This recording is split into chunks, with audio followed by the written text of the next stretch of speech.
سلامتنا وزحكم زخاركم تخطاتلتنا خمي غنيهم تكتاتلوا زلهم فانا ميديا كوربوريشن مدو قانقوا تግርኛ እዩ سعد ما غاشافانا እዩ غاشافانا ኣብ ዝተፈላልዩ ዋናዊ ዝኾኑ ጉዳያት ጠመተ ምግባር ምስተፈላልዩ ኣጋሽ ጻንሒት ንገብረሉ መደብና እዩ ለምጉን ጋሽ ሒዝናልኩም ቀሪብና ኣለና ናይ ለማዓንቲ ርእሰ ጉዳይና ድማ ኣዋናዊ ኩነታት ክልልና ክልል ትግራይ ጠመተ ጌርና ጻንሒት ክንገብርና እዚ መደብ ብምራሕ ሓቢረኩም ጸንሕ ድማ ኣነ ምሕረት ላከየ ሰናይ ምክትታል كشنا أدمنا خيرا عزي أبستدينا مزين حسب سلالك فلانا بسمين بسم تخطاتلتين عزي مسكن أنا ون عدم تقاشا غيركم نفسي سلز عدمكمني عزي مسكن يعني المازي بهال الماز جورة صادق ناي سمرة ديمقراطية وبارتي بيتصحفت حلافيتن ياو سرح بتصامي تابل يعني أنا تقدمي لونا متوي مخاخيرين يريمو عبزي حزز له خناتات كلنا كل التجري أما تجرنا أنا صارحيت كنجبر خمس فلات كلنا كل التجري بزحت مرجعات مزراج سلامات سلام ون على يومو زي خميت عزيون أو خم حنت تجراويتي ويبدو ما كم حنتي زيجا إذا خناتات زي خميت عزيون أو عبز خزين وانا غزالة مززلو ناي قفا ون مسؤول أما تجرن يعلنا من غزلنا. صبوا أما كلنا خمن ردوا أبتجري بزحد الساعات كين كا خبيد ناي سلام تجمع زلوا ناي كينات دباب زرقلو هزوي أكبيد شاولت أب سجعت سلام أبجن أنا أزرقوا كنا تاتينا زلنا ناي زي ما بجسي ولا جزيون كم نلعلو ياو تجري كبيد عنوة زجات مخينات قد إموايو دحرت خينات بسمع سلام بريتوريا ناب سلاموي ديمقراطية وقالسي تغيروا على سلسلة عامتون وطيروا الله مالتيو ثلاثي كاب خينات وزينا أفلالياتنا بسلاموي ديمقراطية وقالسي حطتاتنا خملسا نزي حساب زجبر يتسمع سلام مالتيو تسمع سلام حزب تجري كابجافنا بجاف تقبلوا وياه كينات يأكل يلود حرحزي فلالياتنا بسلامة ومن جدي نفتح زبل كابجافنا بجاف قبل زجوار ينيرو مالتيو يهون مبرتي سمع بريتوريا أم فتسامون يبعلو كفتات اللوو تسمع بريتوريا وين كان مجمريو بتفتجري زلوا جوجلة قبلي تجبرن قبول كي تجبره درجات تأرنيفنا جن مقالة سجرنا نوصل الناس لازم وصلنا يو بزحلفوا جزيتات ياو بريتوريا عنك فلو بزخل من جدسات يو نتخيل مزيو خيدو وناوكينات مدلابات إحنا زلنا مالتيو سلازي توم يتفتحوا من زبهلو ناي بريتوريا خفتوا من زجوبهم مفتسم معزلو تحدث مزاولي يتملسن خلأي جزءته مريت تجري وني تملسن قالوا تقميت أمزلوا زرزرات ولا عتق سراويت مرقاف DDR من فتسمون تجميرو يتواريزو قالوا تكملوا زجوبهم كلهم حدا خلتنا والكنات وأزارو بدن بنا تجمجمة كفتسم قتيلونا بهزو استمرت من كستخن السجاجر يجبأنا نيرو بزي تخيدن هم تعنتو زولكو كم جمرة جميروت بريتوريا معن كافي وكاب جزياوي من محدار متياش جميركا تستطيعشنا جزياو من محدار قبول سلازي تجبره ناس عن كافي متي مالتيو كيدو خيدو زي نعن كفكا تمتخلها خيدو ناب سلام مزراقنا وكيناتن كم زقتو فولتو مالتيو سلازي أبز حز الساعات كينكا تريو خلها أب تجراي بتعم بزحزن داغماينا كينات كن أتو يبلنا إلنا تقبلنا قالسي زجمرنا حزقن افتقراي ناي كينات مدلاوي زولو مالتي تحدا ناي كينات مدلاوي زولو تقفايو بصفحات افتقراي قدم تقفا زمصات غزياو ممحدار فريسكا توزيفو صنح بيت مخرن منغستن يلوم يوم بحيلي نتي غزياو ممحدار تناوي حلو زنبره بحيلي ناي بت بريتوريا زفرسه بيت مخري مليسوم دما ياو بريزيدنت شيموم بحيل سلطان حيزم الله تجري مالتي بحيل سلطان مسحازو قصيلهم زخدو نفتناي سراويت مدلاوي ناف سراويت مدلاو خدو خلو تم كالوت مدلاوات كم زلو خوينو تصمدو مستفلالي اكلات ኣብ ከይዲ ዝነበረ ያው ግልጽ ኮይኑ ዝመጸሉ ምስ ኤርትራ ምስ ፋኖ ምስ ካልኦት ናይ ደግ ሓይልታት ኮይንካ ተወዲብካ ዝግበሩ ስራሕትታት ከም ዘለዎ ኮይኑ ትናይ ሓይል ሰብ ናይ መምላእ መንእሰይ ገፊፍካ ናብ ዕጥቂ ናይ ምእታው ድማ ብስፍሓት ዝኸዱሉ እዩ ማለት እዩ ኣብዚ ናይ ግፋዝ ዝኸየድ ዘሎን ዝተኸየደን ትመንእሰይ ተቐላለ ህዝብን ኣይተቐበለን ሕዝና ኩናት ንምንታይ ብሰላም ንፍታሕ ዘዝቀደመ ደቅና በቲ ኩናት ጠፊኦም ሃፍትና መሰረተ ልምዓት ዓንዩ ሕዚ ዳግም ናብ ኩናት ምምላስ ትክክል ኣይኮነን ብኩናት ከትክክል ረብሓታትና ነረጋግጽ ዲና ሕዚ ከትግራይ ኩናት ትሽከም ዲ ዓቅም ለዋ ድዩ ናብ ኩናት ክንኣቱ የብልናን ዝብል ትመንእሰይ ብዝተወደበ መንገዲ ዝቋወሞ ዘሎ ተቋውሞ ይገልጽ ኣሎ አዲስታ ተቦታት ውይውልለው ይኣዊለው ትክክል ኣይኮነን ሕዚ ናብ ኩናት ክንኣቱ በሰላማዊ መንገዲ ንፍታሕ ይውልለው ማለት እዩ ተኾነ ግን ተተቃውሞ ንዓበየ ኸይድ ከሎ ከይዶም ኣዋጅ የመውጽኦም እዚ ኣዋጅ እዚ ሃብና ሻዕብያ እውን ዝተቀድሐ ኣዋጅ እዩ ልክዕ ከምታ ሻዕብያ ዝገብራ ኩሉ ክጋደል ዝኽእል ይጋደል ተባሂሉ ናብ ሳዋና ኣተወና ሰልጠነ ኩናት እናዳለወ መንእሰይ ኤርትራ ፍቆደ ዓለም ዝተበተነ ናብ ኢትዮጵያ ስናብ ካሊ ዝተበተነ ልክዕ ከምኣ ትግራዋይ እውን ግድን ናብ መኸተታቱ ግድን ናብ ኩናት ተኣቱ ተባሂሉ ይግፈፍ እዩ ዘሎ ማለት እዩ ይግፈፍ እዩ ዘሎ ነዚኣ እምብን ዝበለ ድማ በዛ ኣዋጅ ይቅፍደድ ማለት እዩ በታ ኣዋጅ ቢሉ ይእሰር ገገሊኡ እውን ምንጭ ናይ ገንዘብ መእከብ እውን ኮይኑ ማለት እዩ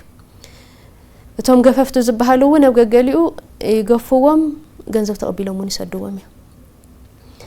ገፊፎም ናብ ማእሰርቲ እትዎም ናብ ማእሰርቲ እትዎም ሞባይሎም ይፍተሽ ዘይግበር ነገር የለን ገንዘብ ተቀቢሎም ብዋሕስ ይሰድዎም ወይ ድማ ናብ እስሮም ይወስድዎም ማለት እዩ ናብ ተዓሊሞም ይወስድዎም ናብ ተዓሊም ከእትዎም ከለው ብርክ ዝበሉ ንሃዶም እናጠፉ እዮም ዝወጹ እናጠፉ መውጻእ ምሰሸገርዎም ድማ ሕዚ በቀጥታ እዮም ናብ ተዓሊም ዘእትዎ ናፍታ ስታይ ማለት ናፍታ ኣሃዱ ይእትዎ ናፍታ ኣሃዱ ኣትዩ ኣብ ምፍታሕን ምግጣምን ለሚዱ ተዳልዩ ክጸንሕ ማለት እዩ ስለዚ ተቕለል ብዝበለ ኣብ ትግራይ ንዳግማይ ኩናት እንደገና ዝግበር ዘሎ ምድላዋት በቲ ጉጅለ ትግራይ ዘሎ ስልጣን በኃይል ሒዙ ዘሎ ያው ስልጣን በኃይል ዝሓዘት ኣፎሙ ዝሓዘ ኃይሊ ኣብ ጎኑ ሰሊፉ እዩ ታ ስልጣን ተዋናጢጥዋ ዘሎ ታ ስልጣን ሒዙ ድማ ዕድመ ስልጣኑ ንኸናውሕ ጻንሒት ግዜኡ ንኸናውሕ መንእሰይ ትግራይ ናብ ኩናት ክጥጥቆ ምድላዋት ይገብረሎ ማለት እዩ ስለዚ ተናይ ሰላም ኩነታት ብጣዕሚ ሕማቅ ኩነታት እዩ ዘሎ ትግራይ ዝግበር ዘሎ ናይ ኩናት ምድላው በኃይሊ ብጸረ ዲሞክራሲ ፍጹም ጸረ ዲሞክራሲ ብዝበሃል ናይ ደርግ ስርዓት ክወድቅ ከሎ ዝገብሮ ዝነበረ ካይዳ ተባዕሎም ዝዛረብዎ ዝነበሩ ሕዝ ባዕሎም ይገብርዎ ኣለዎ ማለት እዩ ግፋ ተገፊፉ መንእሰይ ሰራዊት ኮይኑ ሰራዊት ክኸውን ከም ዘይኽእል ባዕሎም ይፈልጥዎ እዮም ኣብዚ ኣመነሉ ተጋዲሉ መስዋዕት ከፍለ ይኽእል እንተኸፊሉ እውን ያው ናፍቲ ኩናት ኣትዩ ዝገብሮ ዘሎ እምበር ንዕላማ ኢሉ መስዋዕት ዝኸፍለ ይኮነ ኣብቲ ዝሓለፈ ኩናት ኣብ ትግራይ እንትገጥም እንተለኮ መንእሰይ ተገፊፉ ይኮነን ናብ ኩናት ኣትዩ ተገፊፉ ይኮነን መኪቱ ተገፊፉ ይኮነን መስዋዕት ከፊሉ ዕላማ ዘለዎ ምእንተ ህልውና ህዝቢ ትግራይ ምእንተ ህልውንኡ ኢሉ ባዕሉ ኣይኮነን ኣብ ትግራይ ዘሎ ኣብ ማእኸል ዓዲ ዘሎ ካብ ወፃእ እውን ከይተረፉ መጽኦም እዮም ናፍቲ መኸተ ተሰሊፎም ህዝቢ ትግራይ እውን ውሕስ ገይሮሞ ማለት እዩ መኪቶም እዮም መርክዝ ዝበለ ኣካል ብሓደ ተወዲቡ አንጻር ትግራይ ተሰለፍ እንተሎ ህዝቢ ትግራይ ድማ ውሑድ እዩ ግን ድማ ክንዲ ብዙሕ ኮይኑ ሓደ ኮይኑ መኪቱ እዩ ኣብቲ ዕላማ ዘለዎ ግዜ ክቡር መስዋዕት እውን ከፊሉ ኣካሉ ጎዲሉ እዩ ኣብቲ ናይ ሕዚ ግን ምእንተ እንታይ እዩ ዝብል ምእንተ እንታይ እንተ ስልጣን መናውሒ ምእንተ ስልጣን እቲ ብሓይሊ ተቆናጢጡ ዘሎ ሓይሊ ስልጣኑ ንኸረጋግጽ ንኸናውሕ ንዚሉ እምቢ መስዋዕት ይከፍልን ኢሉ ናተሰደደ አዲስ አበባ ዝመጽእ መዓት እዩ ፈኦዶ ኢትዮጵያ ሙሉእ ዝዝራእ ዘሎ መዓት እዩ ፈኦዶ ስደት ዝኸይድ ዘሎ ፈኦዶ ሊብያን ገለና ባሕር ዝኣትውን መዓት እዩ ግን ከምዚ ኢሉ ይብተነሎም ኢሎም ድማ ዝሓዝኑ ይኮነ ኣብ ዓዱ ክጋደልና ተገበኦ ክምክትና ተገበኦ ስለዝኸደ ባዕሉ ይፈልጥ ዓይነት እዩ ምንም ርህራሄን ሰብኣውነትን ብዘይውሉ መንገዲ ህዝብ ትግራይ ሕዝውን ይጸንተሎ ሕዝውን ይብተነሎ መንእሰይ ትምሁር እናተበተነ ዝኸደሉ ኩነታት እዩ ዘሎ ስለዚህ ትናይ ሰላም ታዝርካባ ንእሽተን ታተኽስ ጠጠው ኢላ ዝነበረት በአበታ ሰላም አቢልካ ካብ ኩናት ጌርካ ህዝብካ ዝጸንት ወላ ብዝተናውሕ መንገዲ ተንድሌታትና ዝመለሳሉ መንገዲ ተንዘይ ተመለሳ ናይ ትግራይ ንሰን ክምለሳ ሰላማዊ ዝኾነ ፖለቲካዊ ቃልሲ ክትገብር ኣብ ጠረጴዛ ዙርያ ክትማየጥ መደራደርታ አካላት ዘይተመለሳኒ ይመለሳ ኣብ መንጎ ተዊልካ ብዝተናውሕ እውን እንተኾነ ቃልሲ ኣብ ክንዲ ምግባር ናተጋጨኻ በሓይሊ ስልጣን ንሓስካ ዝመጽእ ለውጥ የለን ናብ ኩናት እዩ ኩናት ካ ኸይዱ ንህዝቢ ትግራይ ናብ ሓደጋ ኸትወ ዝኽእል እዩ ማለት እዩ أو وزارة الماز خمس فلات إذا على تجري تفطير زول مزرعة سلام زي مرقعي نمفتح إذا ممكنات صح ترتيل بالأكلات والمفتحين مهاب قد ودوات بوليتيكا خطاي خونا لو بخمة مجد ينزوج الذي مفتحك هو حول قبائلني بلا أو ودوات تجري يا همزة فلات تجري بركز ولا ودوات تفطيرنا لوا بتخونتات تجري زولو زفتر زلوا بجزء زدقاقومو سحتات تخكل يكونن تكايدانا بزبل ين بركز ولا بارتات فترة زلوا قال لي أنا بتجري وشت قالوا أنت زوج حقن ياو أدي سابا خوينن تسديدني إنك أرسز جبرا زلوا مالتيو سلازي زن ودبات زياتن نايزن ودبات زياتن قالسي قليل زبها لي يكونن زن ودبات زياتن كم زنايك أدم سئلك كحوحات وصان دحر كوينس الناس عرفك الناس ساددك زنبره خو مزخيدلو يكونن تنقحت حلينا نايت محبرسونا تغير خيديو زن بارتات زياتن عقم لون مهور من سيستودبلن بارتاتين اب ناي تግራይ ጉዳይ ውን የገድሰና ዝብላየን ትግራይ ናይ ትግራይ ጸገም ክፍትሐለው ይለን ቃልስ ዝገብራ ዘሎ አይን ተሰዲደን ውን እንተኾነ ኣብ ቃልሲ ዘሎ ውድባትን ስለዚህ ዘን ውድባት ዚአተን ሓደ በተናጸል ዝገብሮ ቃልስሎ ከም ውዳበን ኃይል ሰበን በመውዳብ ዝሓስኦ ሐሳባት መማረጽ ሐሳባት ናብ ማሕበረሰብ ክፈልጦ በመግባር ነወደባ በመኻድ ዝገብሮ ቃልስሎ ብዝበለጸ ድማ በተናጸል ዝመጽእ ነዊሕ ርሕቀት ክወስድ ይኽእል ኣብዛ ሕዚ ሰዓት ኣብ ናይ ትግራይ ጉዳይ ኩለን ውድባት ተመሳሳሊ ድሌት ኣለወን بناي بنناي بعلن علامات كل واني خنا بنناي بعلن حسابات زرامدالو كل يخيل يجن أبناي تجري قداي أهلونا حزب تجري قداي كنت مساسال حسابي زلون هلونا حزب تجري كالرجاجز خيل اللو دليتات حزب تجري كالرجاجز اللو تجري ترجاجامي تورنت حزبه ناس عنت يتخيل زلا سلزي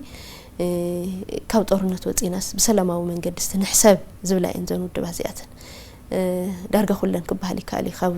كافت نايجوجل لنا حوحات نبر زولو كابزي وصا زلو افلالياتنا بسلاماو منقد نفتح كيناتي اخلنا دقي من حزب تግራይ بالسلطنه تحساسبا نحسب زبليو مالتي ስለዚህ ዘን ውድባት ዚያተን ኣብ ሰዓት እዚ ናብ ሓደ ዝመጻሉ ናብ ሓደ ውዳበ ፈጢረን ኣለዋ ቤት ምክር ሰላምን ለውጥን ዝባሃል ውዳበ ፈጢረን ኣለዋ ኣብ ቀረባ ግዜ أوشتو بركز ولا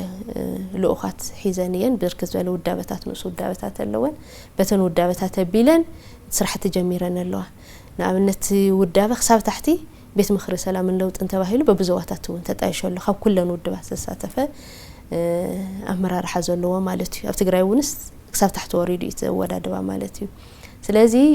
نايبع على المانيفيستو زرزر مدبات اللون مالتنا يتمار مالتيو مانيفيستو لو بت مانيفيستو مسرت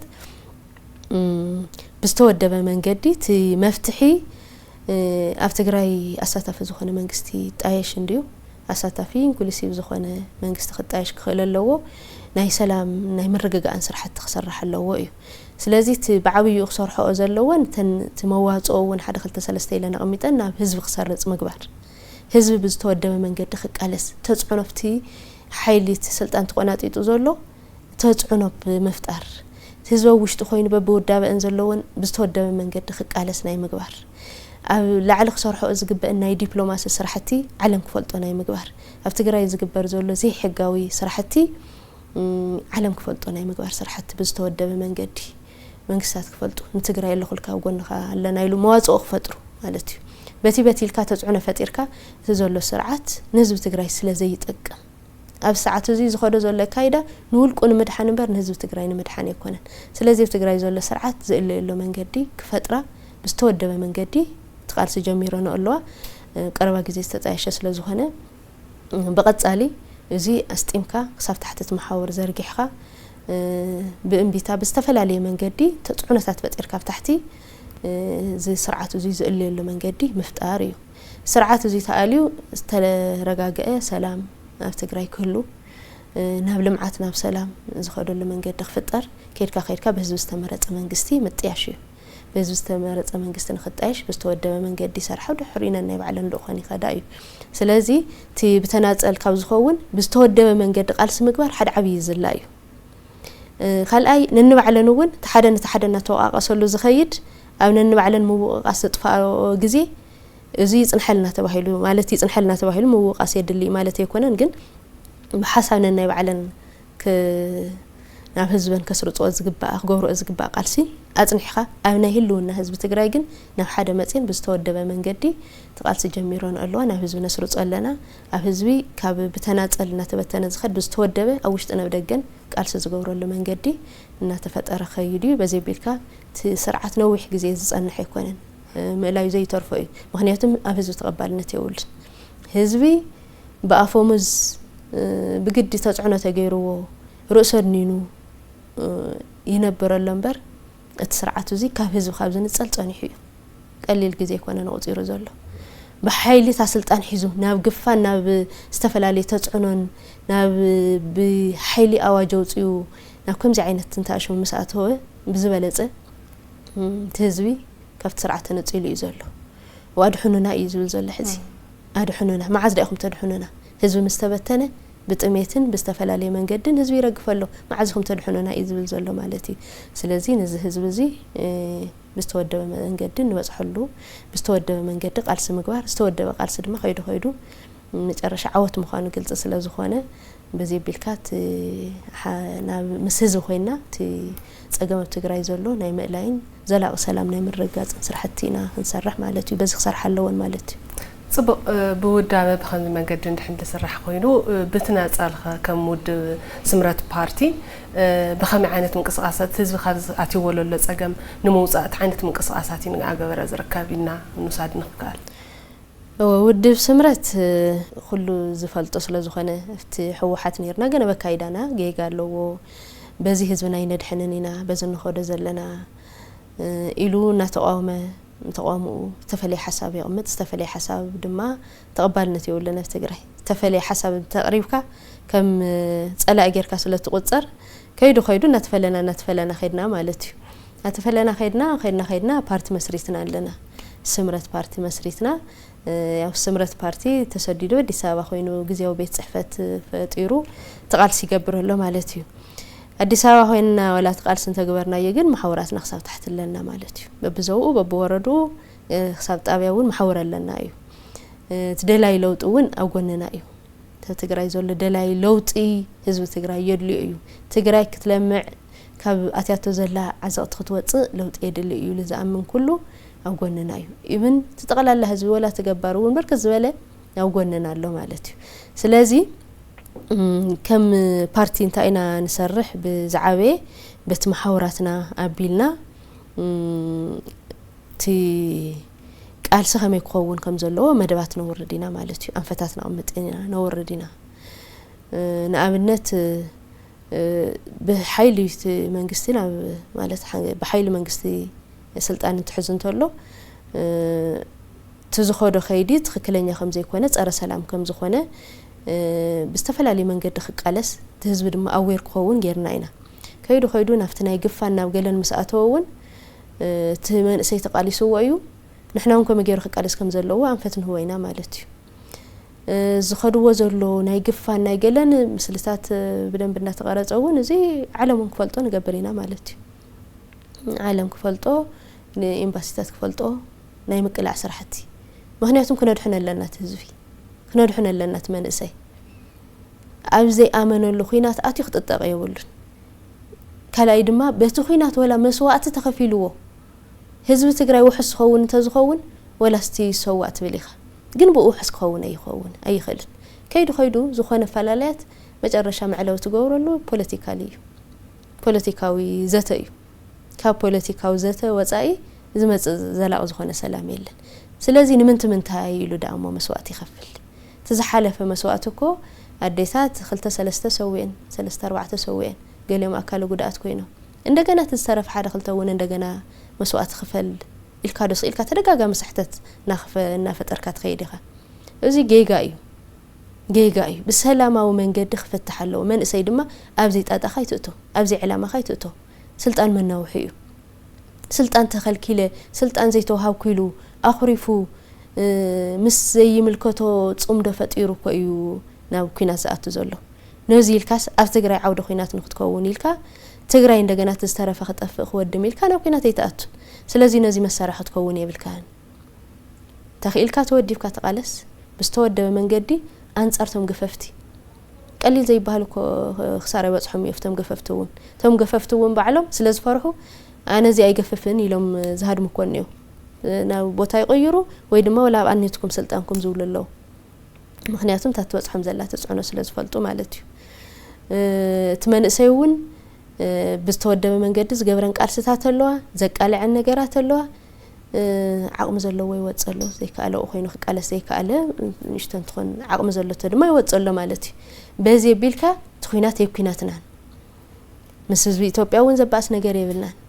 ማለት ፈላላያት ተፈጢሮም እዮም ተምስተፈጠሩ ፈላላያት በሰላማዊ መንገዲ ንፈትሕ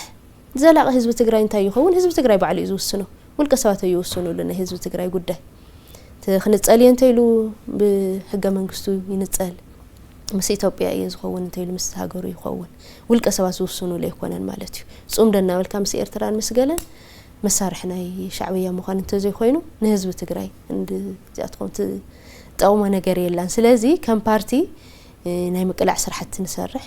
ናይ ግልጽነት ስራሕቲ ንሰርሕ አዋጅ ሕዝብ ደንብ ገርና ተንቲናዩ ኢና ተአዋጅ ሪናዩ ኢና ተንቲናዩ ኢና አባላትና ኩሉ ፈልጦ ገርናዩ ኢና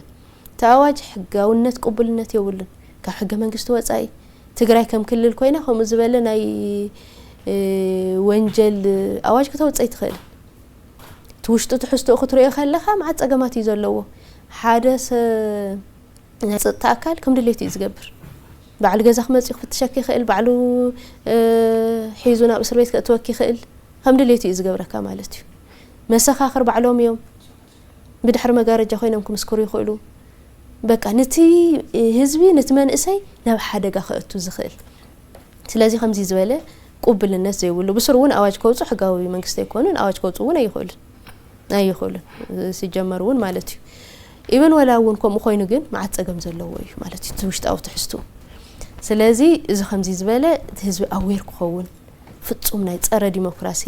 ናይ ኣምባገነነ ካይዳ ይኸዱ ምህላዎም ጸረ ህዝቢ ትግራይ ይኸዱለው ምዃኖም ህዝቢ ትግራይ ክፈልጥ መንእሰይ ትግራይ ክፈልጥ ኣዌር ንገብሮ ግልጽነት ንፈጥር ብስተወደበ መንገዲ ክቃለስ ዝገብሮ ወስታያቱውን ንሕብረሉ ሓበሬታታት ንሕብር ማለት እዩ ስለዚ ሓደ እዩ ማለት ፍትውሽቲ ኮይኑ ክቃለስ ዝግቦ እዚ እዩ ኣብ ደገ ብላዕለውን ሰፋሕቲ ናይ ዲፕሎማሲ ስራሕትታት ንሰርሕ ኢና ዘለውና ኣብዝሓሸ ኣብዝለዓለ ፖዚሽን ዘለው ኣመራርሓን ኣባላትን ኣለውና በዚኦም ኣቢልካውን ናይ ደገ ናይ ዲያስፖራ ዘሎ ማሕወር ኣለና ዲያስፖራውን ውዳብ ኣለና ብቐጥታ ንራኸቢና ሶሙን ኣዌር ክኾኑ ኣብ ደገ ክገብርዎ ዝግባእ ተጽዕኖ ክገብሩ ዓለም ክፈልጦ ናይ ምግባር ስራሕቲ ዲፕሎማሲታት እውን ክፈልጥዎ ናይ ምግባር ስራሕትታት ቀሊል ዘይበሃል ስራሕ ንሰርሕ ኢና ሂዩማን ዎች በቀዳማይ ሂዩማን ራይትስ ዎች ዘውጥዎ ኣሎ ጸረ ግፋ ማለት እዩ ዝኸድዎ ዘሎ ጌጋ እዩ ዝብል ቀሊል ዘይበሃል ናህና ቃልሱውን ዘለዎ እዩ ማለት እዩ ካልኦቱን ክቅጽሉ እዮም በዚ ካይዳ እዚ እንድሕር ቀጽሎ ስለዚ ህዝቢ ትግራይ መንእሰይ ትግራይ ብዝኸኣልናዮ መጠን ክነድሕኖ ስለዝግበአና ድሒኑ ማለት ኣይኮነን ካብቲ ጸገም ይወጽን ዘሎ ግን ኣብቲ ቃልሲ ኣለና ካልኣይ ምስተን ካልኦት ውድባት እውን በተነጻጻሪ ዝሓሸ ማሕወር ኣለና ዝሓሸ ተቀባልነት ኣለና ብዙሕ ነገር ስለዚ ምስተን ካልኦት ውድባት እውን ብሓባር ኮይና ንሰርሖን ናይቲ ውድብና እጃሙን ቀሊል ዝበሃል ኣይኮነን ስለዚ በዚ ቢልና ተቃልሲ ከም ድሌቶም ክገብሩ ኣይከኣሉን ኣብ ትግራይ ከም ድሌቶም ናይ ሓይሊ መልጢ ፍጹም ጸረ ዲሞክራሲ ብዝኾነ ኣካይዳ ኣፎም ዝሒዞም የገድድዎ ኣለዉ ንህዝቢ ትግራይ እምበር ከም ድሌቶም ክገብሩ ይከኣሉ ኢብን ሕዚ እውን تانا كينات مدلاو تا منغستي بحيل مسحازو سلطان بحيل حيزومس فيدرال منغستي بقدي كيف تونا دردر كاتو يو زبل ميس كالكوليت غيروم نديم اتيوم كالكوليشنهم كل شيء عقيقاي تنسهم زولو تمشطوم زحاسوو كون يلوم يوم زسرحو اتخالي خاو من العلق حسب يخيل يلوم يحسو نسوم بتا مصوا مصاصالو بايوم دريقوم زلو سلازي كي تسلطان مسحازنا يا كيف تونا دردر كاتو يو كيف تونا كينات كاتو يو ناو كينات مساتو دما نحنا ممكن كلاخلينا دحريو ناي دغ عدتات امريكا يكون اوروبا يونين دو افريكا حبرت اغوننا خونيوم كيف تونا دردر كاتو كيف تو تسلطان خصدقايو ازي تو كالكوليت غيروم زاتو تخونه جن فيدرال منغست خاصقتا ايو غليصو بسقتا مغلاصو نهزب تግራይ مفتح يكون برغص نهزب تግራይ حقن سرعه انت زخبر ينبر بسقتا حزب تግራይ يصنت يزلو بسقتا حزب تግራይ يسددلو نسوم دما